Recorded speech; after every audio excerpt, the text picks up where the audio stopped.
আজকে পছন্দের কয়েকটা কবিতার বই নিয়ে কথা বলবো। প্রথম বই যেটা অসম্ভব পছন্দের একটা কবিতারই বই বলবো, যদিও এটা একটা উপন্যাস, কিন্তু কবিতায় লেখা উপন্যাস। যারা বৃষ্টিতে ভিজেছিল, জয় গোস্বামীর। মানে আমার পড়া এবং আমার প্রিয়, অসম্ভব প্রিয় একটা উপন্যাস, যেখানে পুরোটাই কিন্তু এরকমভাবে কবিতার মাধ্যমে লেখা। কিন্তু কবিতাগুলো অনেকটাই, কি বলবো, গদ্য কবিতা বলতে পারেন। সবসময় যে অন্তমিল রয়েছে এমন নয়, হ্যাঁ। আর কিছু কিছু মাঝে মাঝে এখানে ইলাস্ট্রেশনও রয়েছে। এই যে ইলাস্ট্রেশন সুন্দর রয়েছে। আর গল্পটা হচ্ছে অবশ্যই একটি মেয়ের কথা, এবং মেয়েটির জীবনের যন্ত্রণার কথা রয়েছে। তার বিয়ে হয় এবং বিয়েটা যে সুখের হয় না, এবং তার এক বান্ধবীর কথাও রয়েছে যার স্বামী মারা গেছে, কিন্তু তার স্বামী তাকে দাঁড় করিয়ে দিয়ে গেছে। হ্যাঁ, তো আমি না বললে এটা আপনারা বুঝতে পারবেন না, কিন্তু এটা যারা পড়েছে তারাই জানে। আর এটা আনন্দ থেকে প্রকাশিত। একটু প্রথমটা বলি। এবং এখানে একটা বলাই হয়নি, এটার একজন প্রোটাগনিস্ট আছে, সে একজন পুরুষ। তো সে বড় নিকট কথা, যা বর্ণনা করি। কিছু বলবো ধীরে আস্তে, কিছু তড়িঘড়ি। কিছুটা অতীতে ঘটল, কিছু বা এক্ষুনি। কিছু তার চোখে দেখা, কিছু কর্ণে শুনি। কিছু তার মেঘে রইল, কিছু বৃষ্টিপাতে। ধুয়ে মুছে মনে আসছে দিবসেও রাতে। কাকপক্ষী মুখে করে নিয়ে গেল কিছু, কিছু উড়ল কুটো হয়ে বাতাসের পিছু। কথাখানি উড়ে গিয়ে যথা তথা পড়ে, শুনে কেউ মুগ্ধ, কেউ চক্ষু বড় করে। 2 আনি 4 আনি দিয়ে কথা শুনতে হয়, এ কথা তেমন কথা নয় মহাশয়। এ অতি নিকটের কথা, বুকে মারবে ছুরি। কথাখানি সত্যি, কিন্তু বলাটি চাতুরি। যাকে এটা অনেক পড়তে থাকলে পড়তেই থাকবো। এখানে কি সুন্দর মিল করে কিন্তু রয়েছে, অন্তমিল রয়েছে। আবার কিছু কিছু জায়গায় নেই। তবে আমি এই নিয়ে আর বেশি বলবো না। আপনারা অবশ্যই এটা পড়বেন, যারা বৃষ্টিতে ভিজেছিল। যারা কবিতা ভালোবাসেন বা বাসেন না, কিচ্ছু এসে যায় না, কিন্তু পড়বেন, কারণ গল্পটা অত্যন্ত ভালো। এবার নেক্সট যে বইটা, সুনীলের নীরা। উফ, সুনীল গঙ্গোপাধ্যায়ের তার কবিতা। মানে এখানে সুনীলের নীরা যে চরিত্রটা, বলবো চরিত্রই বলছি, কারণ নীরাকে নিয়ে উনি অনেক কবিতা লিখেছেন। তো সেই নীরাকে নিয়ে যাবতীয় কবিতা কিন্তু এই গল্প, মানে এই বইটির মধ্যে রয়েছে। এটা আনন্দ থেকেই আমি কিনেছি, আনন্দ স্টল থেকে। এর মুদ্রিত মূল্য কত আমি এখন দেখতে পাচ্ছি না, খুব একটা বেশি ছিল না, মানে 250, আনন্দের তুলনায় কমই বলবো। আর এটা কিন্তু সংগ্রহ করে রাখার মতো, কারণ সমস্ত মানে যেগুলো যেগুলো নীরাকে নিয়ে কবিতা, নীরার জন্য কবিতা। আর আমি আবার এখানে লিখে রেখেছি কোনগুলো আমার ভালো লেগেছে।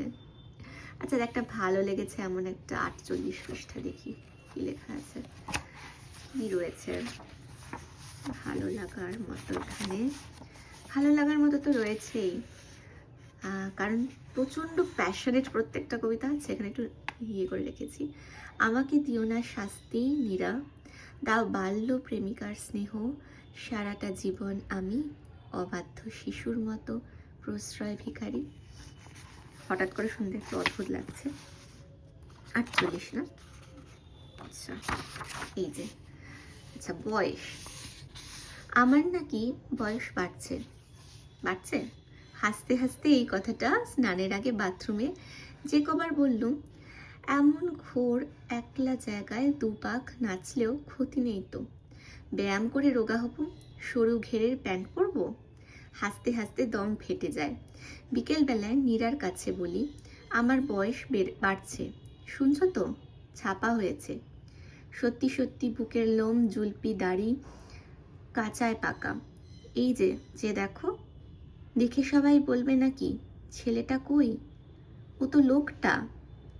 এসব খুব শক্ত ম্যাজিক, ছেলে কিভাবে লোক হয়ে যায় লোকেরা ফের বুড়ো হবে এবং মরবে, আমিও মরব। আরও খানিকটা ভালোবেসে, আরও অনেকটা পদ্য লিখে আমিও ঠিক মরে যাব। কি তাই না?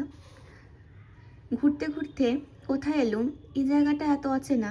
আমার ছিল বিশাল রাজ্য, তার বাইরেও এত অসীম শরীরময় গান বাজনা, পলক ফেলতেও মায়া জাগে। এই ভ্রমণটা বেশ লাগলো। কম কিছু তো দেখা হলো না, অন্ধকারও মধুর লাগে। নীরা, তোমার হাতটা দাও, দাও তো, সুগন্ধ নি। নীরা, শুধু তোমার কাছে এসেই বুঝি সময় আজও থেমে আছে। মানে আমার পড়াতে হয়তো আপনাদের একটুও ভালো লাগছে না, কিন্তু নিজেরা পড়লে বা সেরকম যারা পাঠ করতে পারে তাদের পাঠ শুনলে সত্যি প্রত্যেকটা খুব সুন্দর, খুবই সুন্দর, খুব প্যাশনেট কবিতা।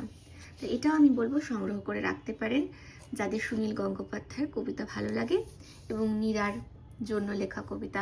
এটা গিফটও দেওয়া যেতে পারে, পছন্দের মানুষকে গিফট আপনারা অবশ্যই দিতে পারেন। যদি সেই পছন্দের মানুষ কোনো নারী হয় তাহলে তারা ভীষণই খুশি হবে।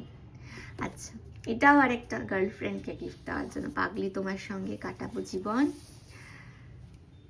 এই যে, এটা বউকে দেবেন না, কারণ অলরেডি জীবন কাটাতে শুরু করেছেন এবং বউ আপনার সমস্ত কিন্তু কীর্তিকলাপ, আপনি কেমন, আপনি কি ভুল করেন, কি ঠিক করেন, সব জেনে গেছে। যাই হোক, এই বইটাও ভালো। মানে এটা হচ্ছে, আমি বলবো জয় গোস্বামীর সেই সময়কার কবিতা যখন তার কবিতা আমার ভালো লাগতো। এখনকার জয় গোস্বামীর কবিতা আমার ভালো লাগে না, এবং সত্যি বলতে কি আমি বুঝতেও পারি না। এমনিতেই আমি কবিতার বই খুব একটা কিনি না, এটা ওই একটা গিফট পাওয়া কবিতার বই। তো এটা আপনারা কিন্তু চেষ্টা করতে পারেন সংগ্রহ করার। এটার প্রাইস কত আমি একটু দেখে চেষ্টা করছি বলার। এখানে এটাও আনন্দের বই, তবে এটা অনেক পুরনো, ফলত এই যে 100 টাকা। আমি ড্যাম শিওর এটা এখন 100 টাকার নেই, ড্যাম শিওর। আর এটা হচ্ছে একটা ছোট্ট বই, কফির নামটি আইরিশ, শ্রীজাতর লেখা। শ্রীজাতর লেখা আমাদের খুবই পরিচিত, উনি ফেসবুকে অনেক কিছু লিখে থাকেন এবং অনেক সেসব নিয়ে সমালোচনা হয়, ভাইরাল হয়। তো এটার নাম 80 টাকা ছিল 2008 সালে। তো এখন এটার দাম নিশ্চয়ই 100-150 টাকা তো হয়েই যাবে, 150 টাকা তো হবেই। তো এই হচ্ছে কবিতা, অনেকগুলো কবিতা রয়েছে, খুব ছোট ছোট কবিতা। আর কলম ধরার কবজি আছে, কবজা নেই, এই তো তোমার প্রেমিক কবি কর্পোরেট। বাপরে, জানি না কি, আমি একদম বুঝি না কবিতা, মানে এত মডার্ন কবিতা আমি না বুঝি না। তাও ঠিক আছে, বইটা আপনারা পড়ে দেখতে পারেন, যারা মডার্ন কবিতা বোঝেন আমার মনে হয় তাদের ভালো লাগবে। তো এই ছিল কয়েকটা কবিতার বইয়ের রেকমেন্ডেশন, যেগুলো আপনারা যারা কবিতা ভালোবাসেন তারা পড়তে পারেন, আর যারা কবিতা ভালোবাসেন না তারাও কিন্তু সংগ্রহ করে রাখতে পারেন। আর এই বইটা তো অবশ্যই মাস্ট, মানে অসম্ভব ভালো বই এটা। এটা কিন্তু প্লিজ আপনারা পড়বেন, যারা বৃষ্টিতে ভিজেছিল জয় গোস্বামী। আর অবশ্যই চ্যানেলটাকে কিন্তু সাবস্ক্রাইব করে রাখবেন, একদম ভুলবেন না এই কাজটা, আর লাইক করে দেবেন। আবার দেখা হবে আগামী ভিডিওতে, ততক্ষণ ভালো থাকবেন, প্রচুর বই পড়ুন।